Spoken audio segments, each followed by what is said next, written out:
আসসালামু আলাইকুম সবাইকে, কেমন আছেন আপনারা সবাই? আশা করি সবাই অনেক ভালো আছেন। আজকে আমরা ভেক্টরের ২ নাম্বার লেকচার নিয়ে কথাবার্তা বলবো এবং এই ২ নাম্বার লেকচারে আমরা বিভিন্ন ধরনের ভেক্টর নিয়ে আলাপ আলোচনা করব। বিভিন্ন পদের ভেক্টর নিয়ে আমরা আলাপ আলোচনা করব।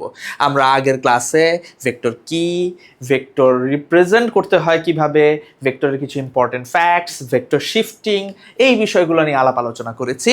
আজকের ক্লাসে আমরা আলাপ আলোচনা করব বিভিন্ন পদের ভেক্টর নিয়ে কথাবার্তা শুরু করব। তো প্রথমেই আমরা চলে যাই বিভিন্ন ধরনের ভেক্টর। প্রথমেই হচ্ছে স্বাধীন ভেক্টর বা ফ্রি ভেক্টর। কোনো ভেক্টর রাশির পাদবিন্দু, ঠিক আছে, পাদবিন্দু ইনিশিয়াল পয়েন্ট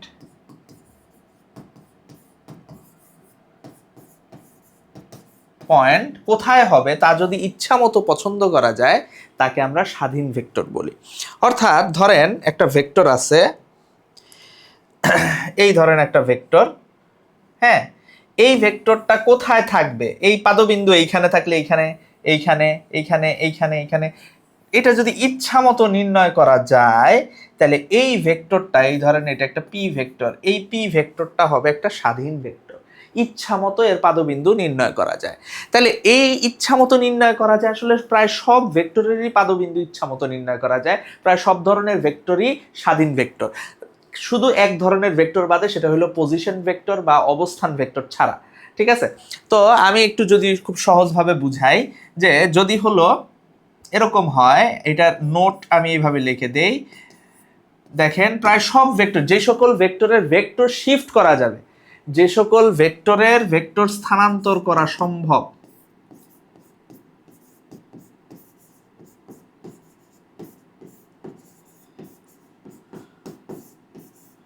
যে সকল ভেক্টরের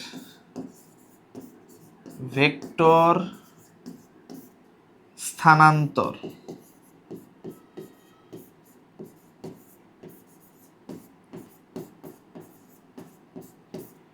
করা যায়, ভেক্টর স্থানান্তর বা ভেক্টর শিফট, ঠিক আছে, করা যায়, সেগুলোকে স্বাধীন ভেক্টর বলে। তারাই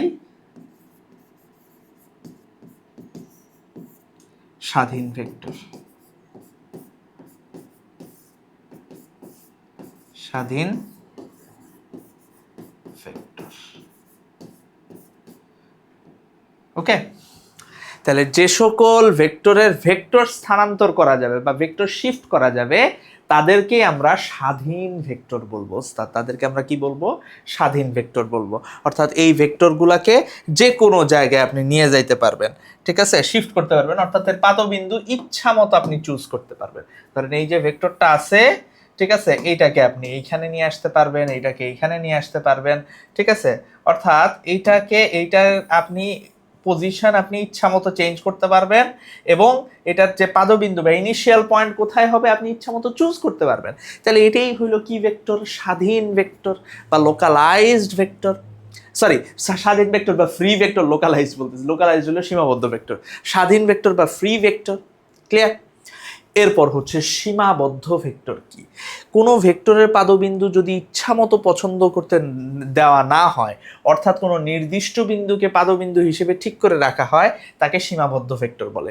যেমন অবস্থান ভেক্টর সীমাবদ্ধ ভেক্টর। এইটার ক্ষেত্রেও আমি একটু বলে দেই যে এইটার ক্ষেত্রেও নোট, যে সকল ভেক্টরের ক্ষেত্রে, সহজভাবে বলতে পারেন, ভেক্টরের ক্ষেত্রে ভেক্টর স্থানান্তর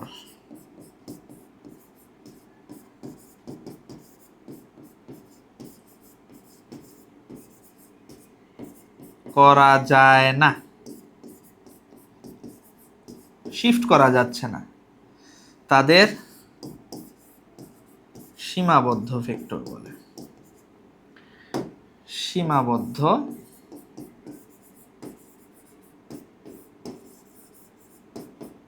ভেক্টর বলে।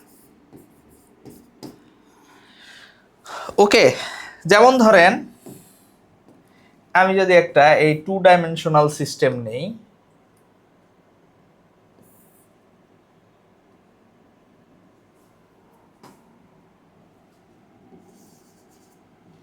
এখানে একটা বিন্দু আছে, ধরে নিলাম এই বিন্দুটা হলো পি।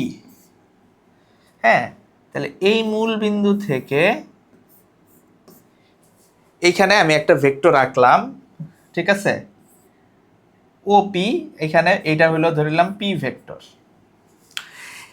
এটা কিন্তু এই যে পি ভেক্টরটা, এটা কিন্তু শুধুমাত্র মূল বিন্দুর সাপেক্ষে এই বিন্দুর অবস্থানটা নির্দেশ করতেছে, পি ভেক্টরটা।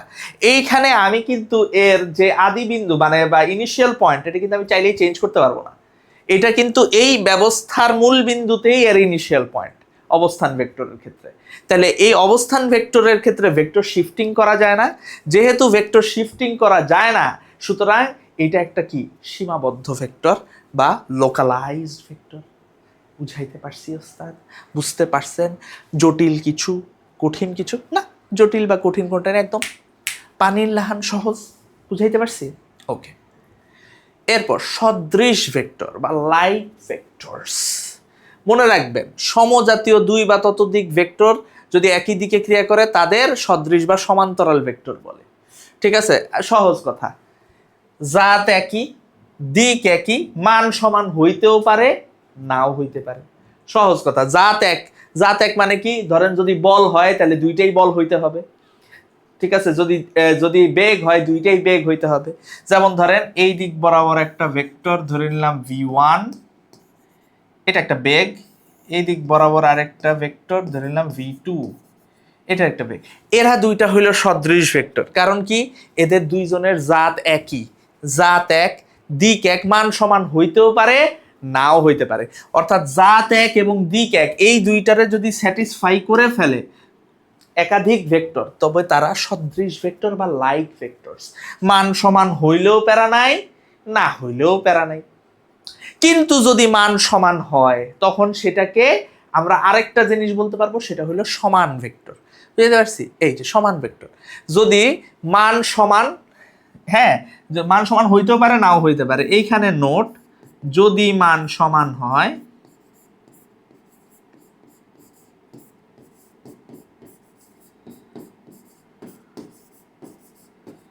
তবে তাদের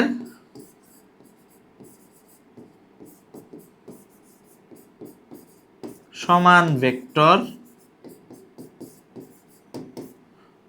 ঠিক আছে, বা ইকুয়াল ভেক্টরস বলে। ঠিক আছে, তবে তাদের সমান ভেক্টর বা ইকুয়াল ভেক্টরস বলে। অর্থাৎ এই তিনটাই যদি স্যাটিসফাই করে, ঠিক আছে, এই তিনটাই যদি স্যাটিসফাই করে, যেমন ধরেন এখানে আমি চিন্তা করলাম যে এই, হ্যাঁ, এই দুইটা সেম, এটা ধরে নিলাম f1, এইটা হলো f2। এরা দুইটা কি, এরা দুইটা হলো ইকুয়াল ভেক্টরস, সমান ভেক্টরস। কিন্তু তাই বলে কি তারা সদৃশ না? তারা সদৃশ ও সমানও। সকল সমানই সদৃশ, কিন্তু সকল সদৃশ সমান না। কারণ সমান হইতে গেলে তার এই যে 3 নাম্বার যেই আপনার কন্ডিশন, সেটাকে স্যাটিসফাই করতে হবে। এটাই, সমজাতীয় দুইটি ভেক্টরের মান যদি সমান হয় এবং তারা যদি একই দিকে কাজ করে তবে তাদের সমান। তার মানে হলো এখানে কি তিনটা আমার হইতেছে কি বলে হইলো কন্ডিশন কে আমার স্যাটিসফাই করতে হচ্ছে। একটা হইলো সমজাতীয়, ঠিক আছে, মান সমান এবং দিক একই, তিনটা, এই তিনটারে যদি স্যাটিসফাই করে তবে তারা ইকুয়াল ভেক্টর। হ্যাঁ, তিনটারে যদি, ঠিক আছে, এই ইকুয়াল ভেক্টর। ধরেন এটা হইলো তড়িৎ প্রাবল্য E1, দুইটাই সমান equal vector, E1 is equal E2 লেখা যাবে, সমান ভেক্টর। বুঝাইতে পারছি? আচ্ছা, বিসদৃশ ভেক্টর, সমজাতীয় দুইটা ভেক্টরের যদি দিক বিপরীত হয় তাহলে দুইটা শর্ত, একটা হলো জাত এক, দিক বিপরীত, মান সমান হইতেও পারে, নাও হইতে পারে, তাইলেই তাদেরকে বিসদৃশ বা আনলাইক ভেক্টর বলবো। ধরেন এই দিক বরাবর একটা ভেক্টর কাজ করতেছে, এই একটা ভেক্টর, হ্যাঁ, এই আর একটা ভেক্টর, দুইটার দেখেন, ধরেন এটা হইলো বল F1, এটা F2, ঠিক আছে, একটা আরেকটার বিপরীত দিকে কাজ করতেছে, এর জাত এক, দুইটাই বল এবং দিক বিপরীত। দিক বিপরীত না, অবশ্যই দিক বিপরীত। মান সমান হইতেও পারে, নাও হইতে পারে। মান সমান হইতে পারে, নাও হইতে পারে ওস্তাদ। তাহলে এই দুইটাকে যদি স্যাটিসফাই করে তবেই তাদেরকে কি বলবো, আনলাইক ভেক্টর বলে দিব। ঠিক আছে, দুইটা ভেক্টরের ক্ষেত্রে। এবং যদি এইখানেও একটা নোট আসবে, নোটটা হইল যদি মান সমান হয় তবে তাদের বিপরীত ভেক্টর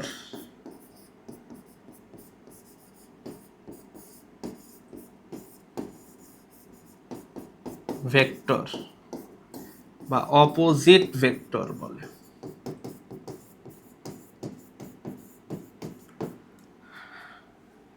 বলে। অথবা একটিকে অপরটির ঋণ ভেক্টর বলে। একটিকে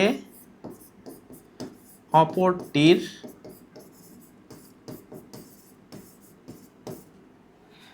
ঋণ ভেক্টর বা নেগেটিভ, ঋণ মানে নেগেটিভ,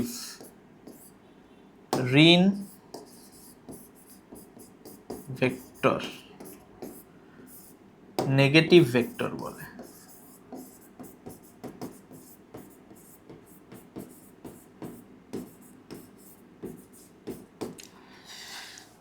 যদি মান সমান হয় তবে তাদের কি বলবো, বিপরীত ভেক্টর বলবো, অথবা একটিকে অপরটির ঋণ ভেক্টর বা অপোজিট ভেক্টর বলবো, সরি নেগেটিভ ভেক্টর বলবো, বিপরীত ভেক্টর বা অপোজিট ভেক্টর বলবো, অথবা একটিকে অপরটির ঋণ ভেক্টর বা নেগেটিভ ভেক্টর বলবো। এই যে ঋণাত্মক ভেক্টর বা বিপরীত ভেক্টর, যে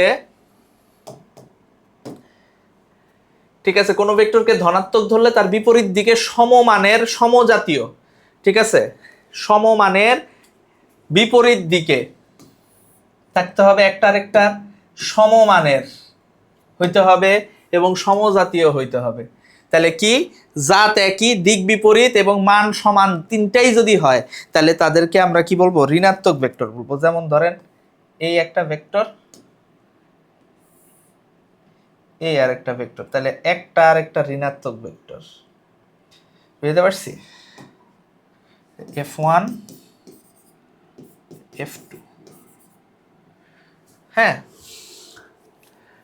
ঋণাত্মক ভেক্টর বলবো। এই যে এই যে কোনো একটার দিকরে আমরা যদি পজিটিভ ধরি, ধরেন এটা F1, এটা F2, এবং F1 এর দিকটারে আমি পজিটিভ ধরলাম, তাহলে আমি বলতে পারবো F1 is equal two minus F2। তাহলে একটা আরেকটা ঋণাত্মক হইল না? ঠিক আছে, এটাই হলো ঋণ ভেক্টর বা নেগেটিভ ভেক্টর। বুঝাইতে পারছি ওস্তাদ? বুঝতে পারছেন? জটিল লাগে, কঠিন লাগে না? জটিল বা কঠিনের কথা এখানে কোথা থেকে আসলো? একদম সহজ তো ওস্তাদ, অতিরিক্ত সহজ। সহজ না? অবশ্যই সহজ। সমরেখ ভেক্টর বা কোলিনিয়ার ভেক্টর, দুই বা ততোধিক ভেক্টর যদি একই সরল রেখা বা ধারক রেখা বরাবর সমান্তরালে ক্রিয়া করে তবে তাদের সমরেখ ভেক্টর বলি, কোলিনিয়ার ভেক্টর। যেমন ধরেন এই একটা ধরে নিলাম ধারক রেখা আছে, হ্যাঁ এই ধারক রেখা বরাবর ধরেন ভেক্টর কাজ করতেছে এই একটা,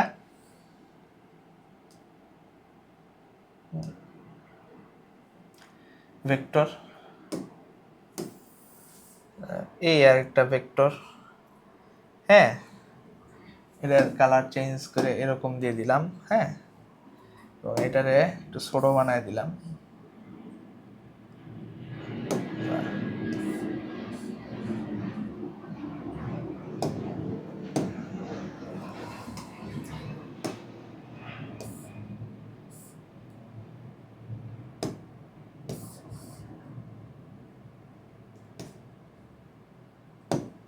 তো ধারক রেখা বরাবর একাধিক ভেক্টর যদি থাকে, ধরে নিলাম এটা পি ভেক্টর, এটা কিউ ভেক্টর, এবং এই দিক বরাবর আরেকটা ধরে নিলাম একটা ভেক্টর আছে, সেটা ধরে নিলাম আর ভেক্টর।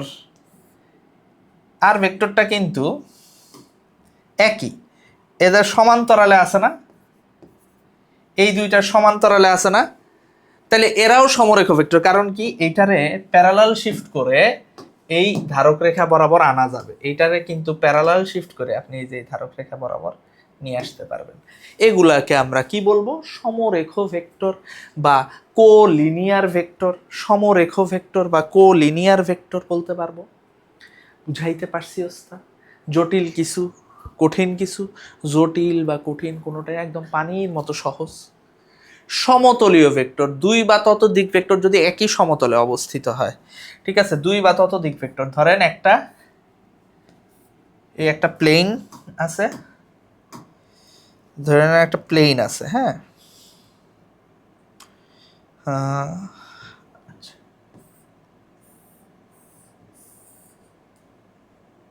আচ্ছা, এই প্লেনে দুই বা ততোধিক ভেক্টর, ধরেন এই দিক বরাবর একটা ভেক্টর আছে, এটা পি, ঠিক আছে, এই দিক বরাবর একটা ভেক্টর আছে, এটা কিউ। এরা কি সেম প্লেনে আছে, তাহলে এদেরকে আমরা বলবো হলো কোপ্ল্যানার।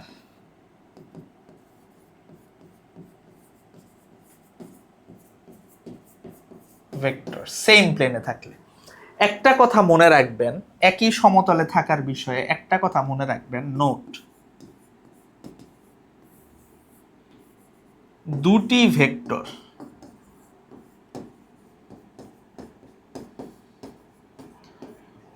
ভেক্টর সর্বদাই সমতলীয়। কি বলা হয়েছে, দুইটা ভেক্টর এটা অলওয়েজ সমতলীয়, অলওয়েজ কোপ্ল্যানার হবে, সর্বদাই সমতলীয় হবে। কিভাবে, ধরেন তিনটা কলম আছে, ঠিক আছে, এই তিনটারে তিনটা ভেক্টর হিসেবে আপনি চিন্তা করেন, তিনটা ভেক্টর হিসেবে চিন্তা করেন। দুইটা ভেক্টর নিয়ে আমি প্রথম কথা ধরেন, এই দুইটা ভেক্টর এইভাবে আছে, আপনি এখন বলবেন এরা দুইটা একই সমতলে কেমনে, আমি এটার প্যারালাল শিফট করে এখানে আনতে পারি না? আনলেই তো এরা কি হয়ে গেল, একই সমতলে না, সেম প্লেনে চলে আসলো না, এরা একই প্লেনে চলে আসলো না, তাই না? এটারে আপনি যেভাবে খুশি রাখেন, এইভাবে রাখেন, এটারে এইখানে নেন, তাও কি এরা সেম প্লেনে চলে আসলো না, একই প্লেনে চলে আসলো না? তাহলে দুইটা ভেক্টরকে আপনি যেভাবেই রাখেন না কেন, এই যে দেখেন, এই যে দুইটা ভেক্টর, যে দুইটা ভেক্টর অলওয়েজ কি হবে, কোপ্ল্যানার হবে, দুইটা ভেক্টর সর্বদাই কি হবে, সমতলীয় হবে। ধরেন এই দুইটা এইভাবে রাখছেন, এটারে আমি এইভাবে নিয়ে এসে পড়লাম, তাহলে কি এরা একই প্লেনে না? এই যে দেখেন এরা একই প্লেনে কিনা, এই যে এই দুইটারে আপনি এইভাবে রাখছেন, আমি এইটারে কি প্যারালাল শিফট করে এখানে আনতে পারি, এখানে আনলে কি এরা সেম প্লেনে থাকবে না? এই যে এইভাবে রাখলে দেখেন এরা সেম প্লেনে থাকবে, এই যে, ঠিক আছে, আপনি যেভাবেই রাখেন না কেন, এটাকে সোজা করেন, তাও এরা কি সেম প্লেনে থাকবে, যেভাবেই রাখেন না কেন এরা কিন্তু কোপ্ল্যানার। কিন্তু তিনটা ভেক্টর কোপ্ল্যানার হইতেও পারে, নাও হইতে পারে। এই তিনটারে এইভাবে রাখেন, এই যে এই তিনটা ধরতেই তো কষ্ট হয়ে যাচ্ছে, এই তিনটা এই যে এইভাবে রাখেন, দেখেন এরা একই সেম প্লেনে আছে, কিন্তু এইটারে এইভাবে সোজা করে দেন, দেখেন এই দুইটা সেম প্লেনে, এই নিচের দুইটা একই প্লেনে, এই পাশের দুইটা একই প্লেনে, কিন্তু কিন্তু ওস্তাদ তিনটা কিন্তু একই প্লেনে নাই, তাহলে তিনটা ভেক্টর কোপ্ল্যানার হইতেও পারে, নাও হইতে পারে। চারটা ভেক্টর মানে দুইয়ের অধিক হইলে কোপ্ল্যানার হইতেও পারে, নাও হইতে পারে, কিন্তু দুইটা ভেক্টর সর্বদাই তারা কি কোপ্ল্যানার। বুঝাইতে পারছি?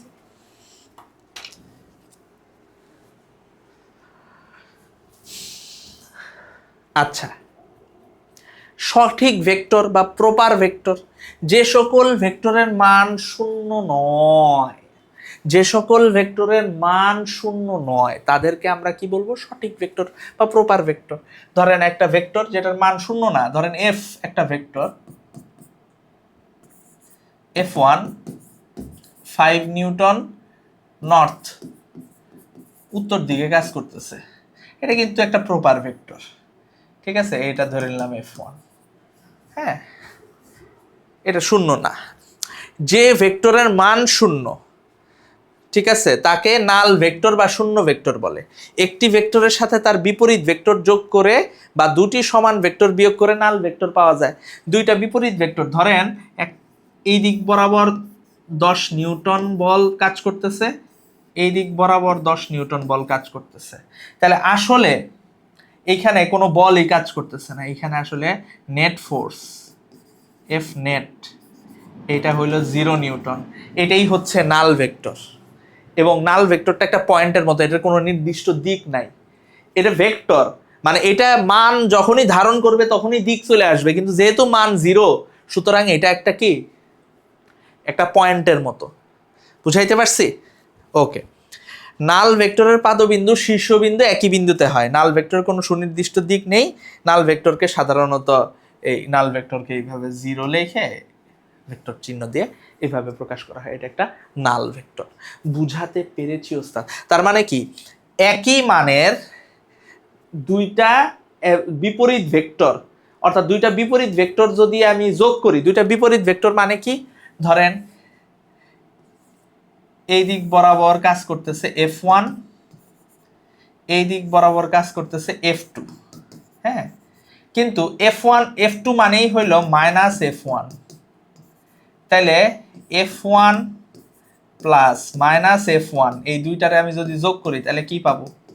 শূন্য ভেক্টর পাবো না? বুঝাইতে পারছি? অথবা দুইটা সমান ভেক্টর বিয়োগ করলে তাও আমরা কি পাবো? নাল ভেক্টর পাবো, শূন্য ভেক্টর পাবো। বুঝাইতে পারছি ওস্তাদ? জটিল কিছু, জটিল বা কঠিন কোনো, একদম পানির মতো সহজ ওস্তাদ।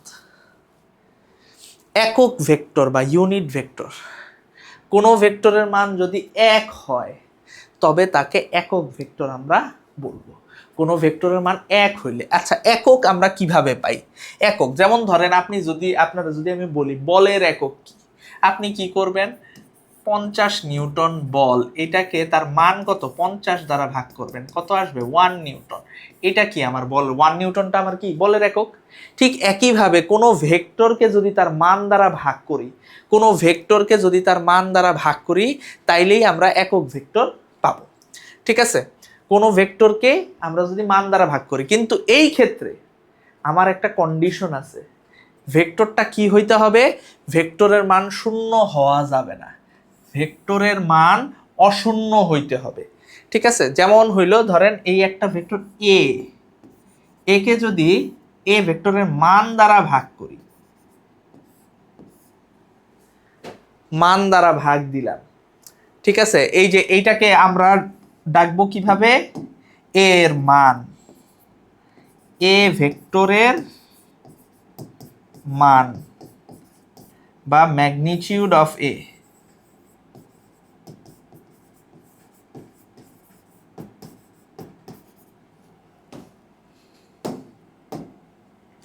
অথবা এ ভেক্টর শুধু এভাবে ভাগ দিয়ে দিব।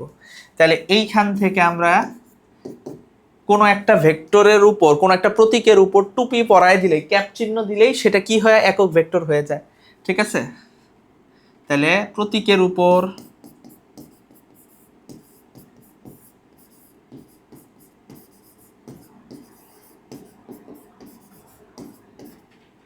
ক্যাপ দিয়ে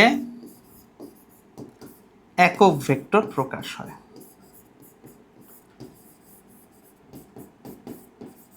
ভেক্টর প্রকাশিত হয়। সহজ হিসাব, একদম সহজ, কত সহজ জিনিস। আচ্ছা, এইবার দেখেন, ওকে, তাহলে যেমন হইল এটা যদি a is equal to 5a cap. আর আরেকটা জিনিস বলি, একক ভেক্টর কিন্তু, একক ভেক্টর আরেকটা জিনিস আমি বলে দেই, নোট, এই a ভেক্টরটা কিন্তু, ঠিক আছে, a এর দিকে, a এর দিক নির্দেশ করে,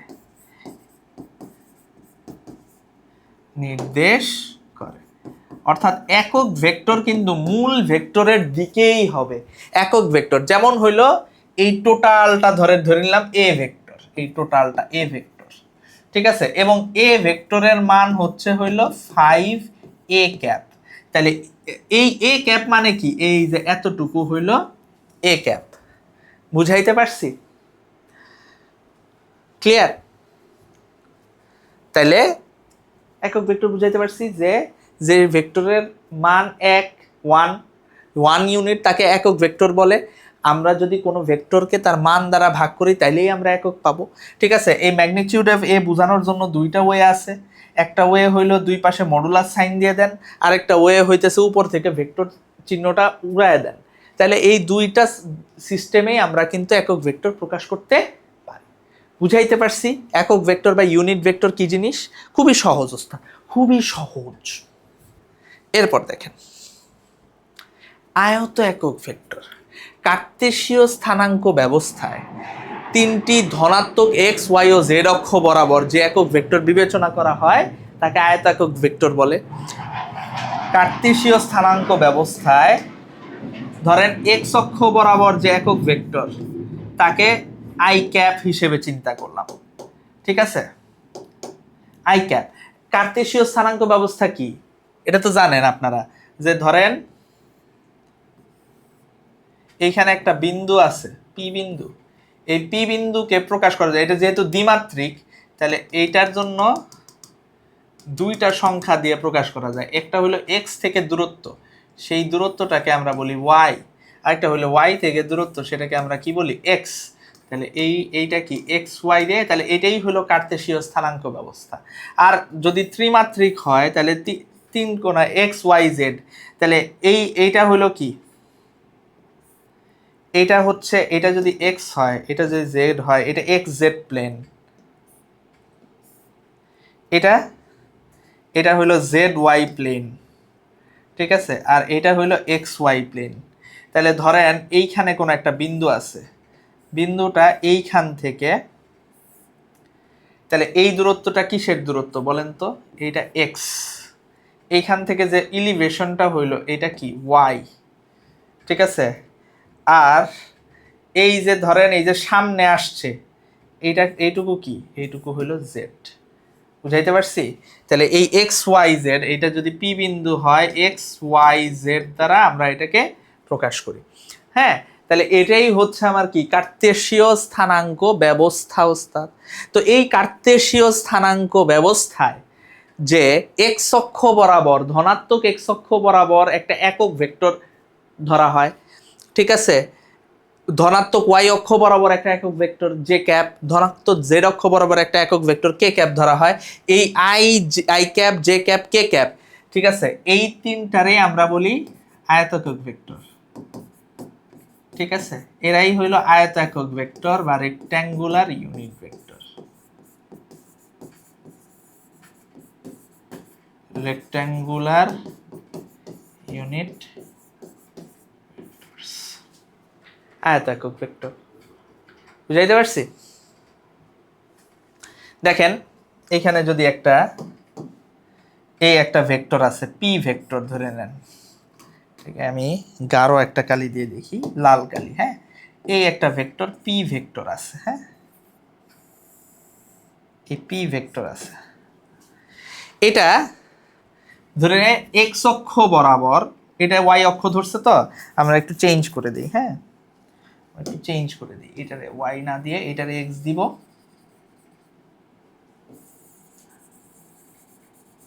একটু চেঞ্জ করে দিই, হ্যাঁ, ওটাও ধরা যায়, যে কোনো ভাবে ঘুরাইলেই হয় এক্স ওয়াই জেড। হ্যাঁ, তাহলে ভালো করে খেয়াল করেন, সে এক্স অক্ষ বরাবর কতটুকু গেছে, হ্যাঁ, এক্স অক্ষ বরাবর সে কতটুকু গেছে, এই 2 3 5, এটাও চেঞ্জ করে দিই,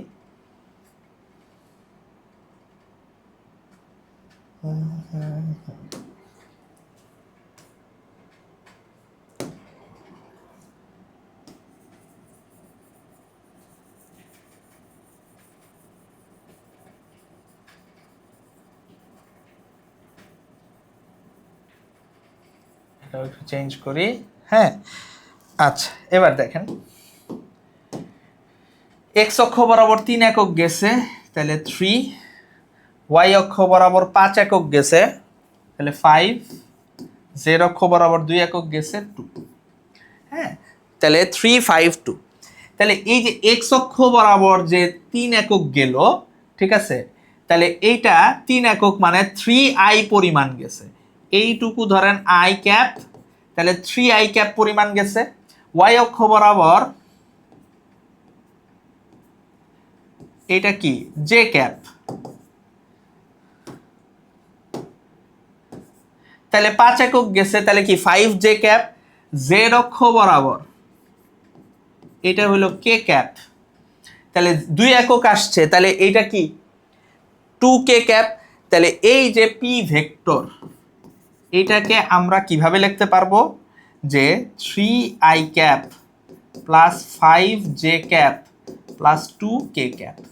এখন যদি এটা এক্স অক্ষের পজিটিভ না হয়ে নেগেটিভ দিকে 3 একক যাইতো, তাহলে -3i ক্যাপ। যদি উপরে না যায় নিচে 5 একক যাইতো, তাহলে কি -5j ক্যাপ। যদি সামনে না এসে পিছনে যাইতো, তাহলে -2k ক্যাপ। সহজ হিসাব, বুঝাইতে পারছি? তাহলে একটা ভেক্টরকে 3 ডাইমেনশনালি ভাগ করি আমরা এইভাবে, যদি এই পি একটা ভেক্টর হয়, তাহলে এইটা এক্স অক্ষ বরাবর যতটুকু গেছে, এক্স অক্ষের উপাংশ বলে এটাকে, তাহলে P X I cap. Y অক্ষ বরাবর যতটুকু গেছে, তাহলে সেটা পি ওয়াই, ঠিক আছে, জে ক্যাপ। জেড অক্ষ বরাবর যতটুকু গেছে তার পি জেড কে ক্যাপ। এইভাবেই কিন্তু একটা ভেক্টরকে আমরা রিপ্রেজেন্ট করি আয়ত একক ভেক্টর দিয়ে।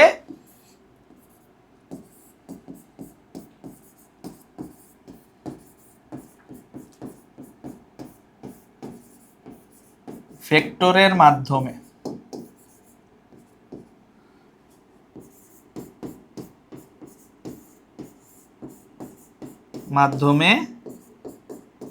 একটি ভেক্টরকে প্রকাশ। আর এই ভেক্টরের যদি আমি মান বের করতে চাই, এই পি ভেক্টরের মান যদি আমি বের করতে চাই, ইজ ইকুয়াল টু শুধু পি। মনে রাখবেন আই এর সহগ, জে এর সহগ আর কে এর সহগ, যেটা এক্স অক্ষ বরাবর যতটুকু গেছে, ওয়াই অক্ষ বরাবর, জেড অক্ষ বরাবর, সেগুলোকে স্কোয়ার করে দিবেন। তাহলে P X square plus P Y square plus P Z square. এখন বলবেন যে এগুলো কিভাবে আসলো ওস্তাদ? পই পই করে দেখাবো ইনশাল্লাহ, কোনো টেনশন নাই, এটার উপরে লেকচার আসবে, কিন্তু এটা জাইনে রাখা দরকার। হ্যাঁ, তাহলে এক্স অক্ষ বরাবর স্কোয়ার, ওয়াই অক্ষ বরাবর এটার স্কোয়ার, জেড অক্ষ বরাবর যে উপাংশ আছে তার স্কোয়ার করবেন, হয়ে যাবে ওস্তাদ। বুঝাইতে পারছি ওস্তাদ? জটিল কিছু, কঠিন কিছু? জটিল বা কঠিন কোনোটাই না। এটা হইলো কি পি ভেক্টরের কোন একটা ভেক্টরের মান। এটা কি ভেক্টরের মান, ঠিক আছে, ম্যাগনিটিউড অফ ভেক্টর।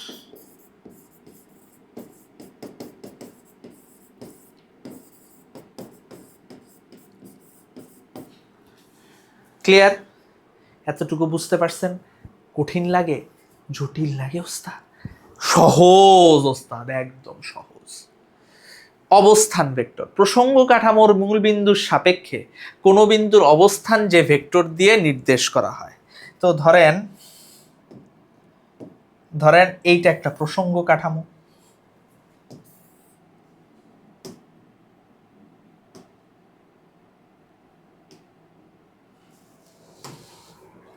এইটা তার মূল বিন্দু, মূল বিন্দুর সাপেক্ষে এই বিন্দুটা হলো পি বিন্দু। এই পি বিন্দুর অবস্থান নির্দেশ করা হয়েছে এইভাবে। ওকে, পি বিন্দুর অবস্থান মূল বিন্দুর সাপেক্ষে ও, তাহলে এই যে এইটা ধরে নিলাম আর দিয়ে প্রকাশ করলাম, তাহলে এই আরটাই হচ্ছে আমার কি অবস্থান ভেক্টর। প্রসঙ্গ কাঠামোর মূল বিন্দুর সাপেক্ষে কোন বিন্দুর অবস্থান যেই ভেক্টর দ্বারা নির্দেশ করা হয় তাকেই আমরা কি বলবো? অবস্থান ভেক্টর বলবো ওস্তাদ। বুঝাইতে পারছি? সরণ ভেক্টর, কোন বস্তুর অবস্থান ভেক্টরের পরিবর্তনকে সরণ ভেক্টর বলে, অবস্থান ভেক্টরের পরিবর্তনকে সরণ ভেক্টর কিভাবে বলে? এই দেখেন, ভালো করে দেখেন।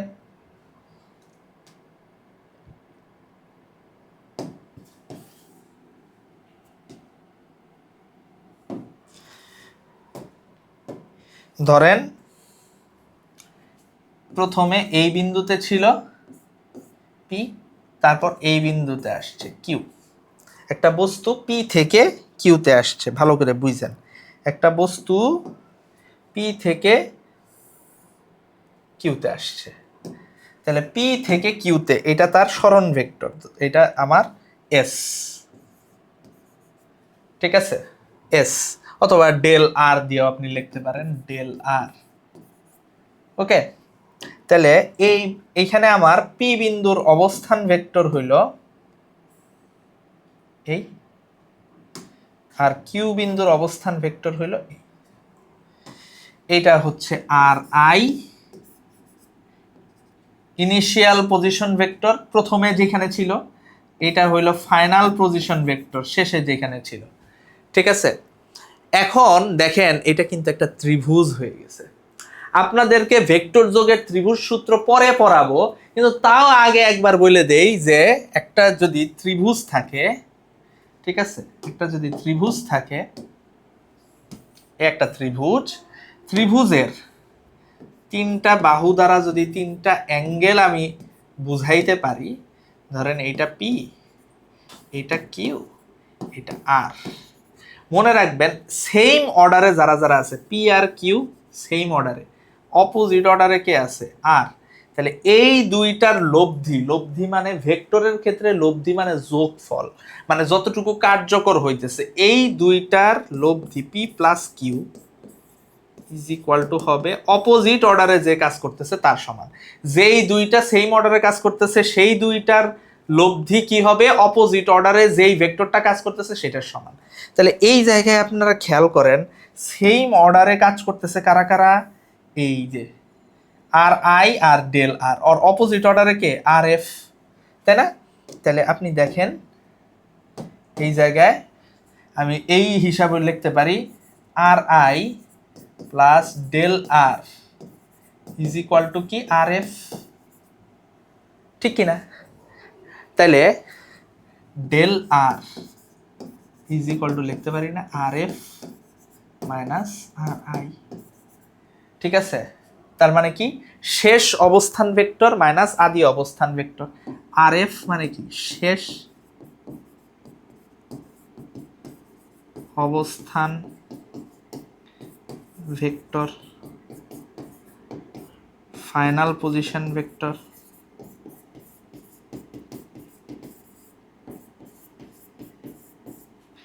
আর আই কি? আদি অবস্থান ভেক্টর।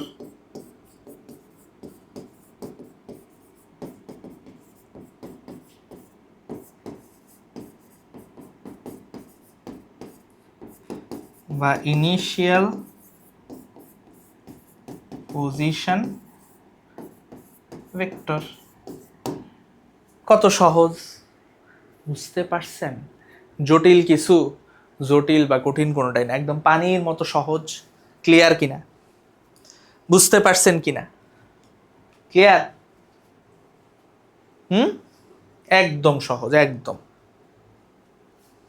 ক্লিয়ার।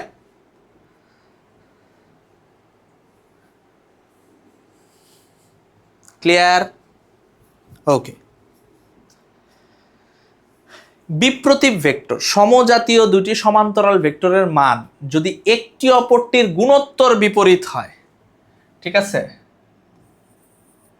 অপোজিট মাল্টিপল, ঠিক আছে, বা মানে ইনভার্স হয়, একটা আরেকটার ইনভার্স হয়। যেমন হইলো যদি একটা এক্স হয় আর একটা কি 1/x হয়, ঠিক আছে, এইগুলোরে বলে গুণোত্তর বিপরীত। আর যোগোত্তর বিপরীত হইলো একটা যদি এক্স হয় আর একটা -x, এটা হইলো যোগোত্তর বিপরীত, ঠিক আছে? ওকে, তাহলে একটা আরেকটার যদি গুণোত্তর বিপরীত সংখ্যা হয় তবে তাদের বিপ্রতীত বা ব্যতিহার ভেক্টর বলে, রেসিপ্রোকাল ভেক্টর, রেসিপ্রোকাল ভেক্টর, ঠিক আছে, এর আগেরটা কি ছিল? সরণ ভেক্টর। সরণ ভেক্টর ইংরেজিতে এটাকে বলে ডিসপ্লেসমেন্ট ভেক্টর। Displacement vector. এখানে ডেল আরটা কি? সরণ। ডেল আরটা হলো আমার সরণ ভেক্টর।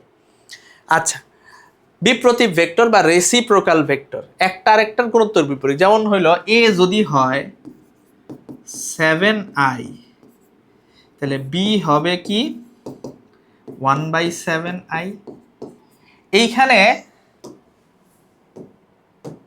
এইখানে মনে রাখতে হবে বিপ্রতীপ ভেক্টর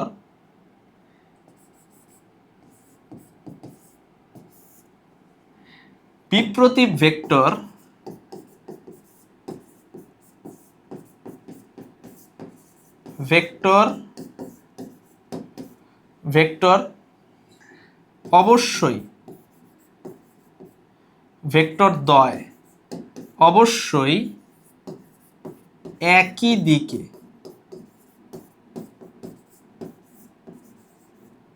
হতে হবে। তাহলে বিপ্রতীপ ভেক্টর যদি একই দিকে হয় তাহলে বিপ্রতীপ ভেক্টর, ঠিক আছে, এইটা আমি বলতে পারি বিপ্রতীপ ভেক্টর এইটা সমান্তরাল ভেক্টরের একটা সাবসেট বলা যায় না? বিপ্রতীপ ভেক্টর, ঠিক আছে, এটা আমি যদি বলি সমান্তরাল, প্রথমে আমরা বলি সদৃশ ভেক্টরের একটা সাবসেট বলতে পারি না? একটা বিপ্রতীপ ভেক্টর সদৃশ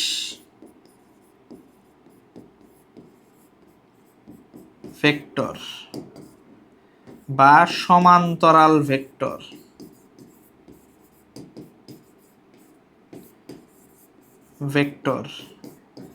এদের একটা সাবসেট হইল বিপ্রতীপ ভেক্টর।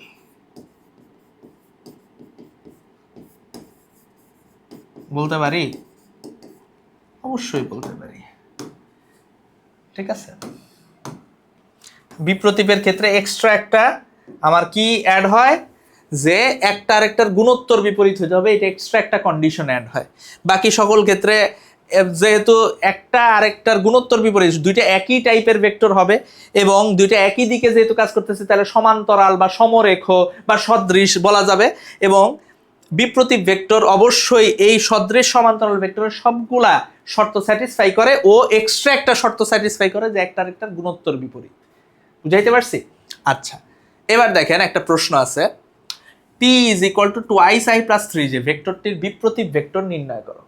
আচ্ছা, বিপ্রতীপ ভেক্টর নির্ণয় করার ক্ষেত্রে মনে রাখতে হবে এই বিপ্রতীপ ভেক্টরটা p এর দিকেই হবে, তাই না? ধরে নিলাম এই ভেক্টরটা হইল p প্রাইম, ধরে নিলাম ভেক্টরটা হইল কি p প্রাইম। ওকে,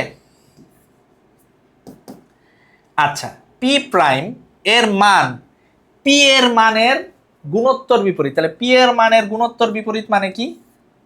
1/p ভেক্টরের মান, এবং p ভেক্টরের দিকে হইতে হবে।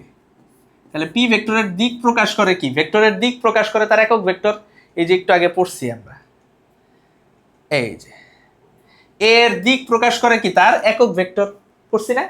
তাহলে ভেক্টরের দিক প্রকাশ করে তার একক ভেক্টর। তাহলে এই যে এই ফরম্যাট, যে কোনো ভেক্টরের বিপ্রতীপ ভেক্টর নির্ণয় করার ফরম্যাট এটা, ঠিক আছে।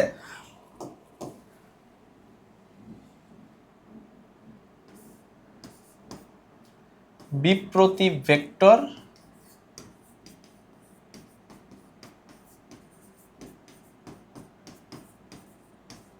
নির্ণয়ের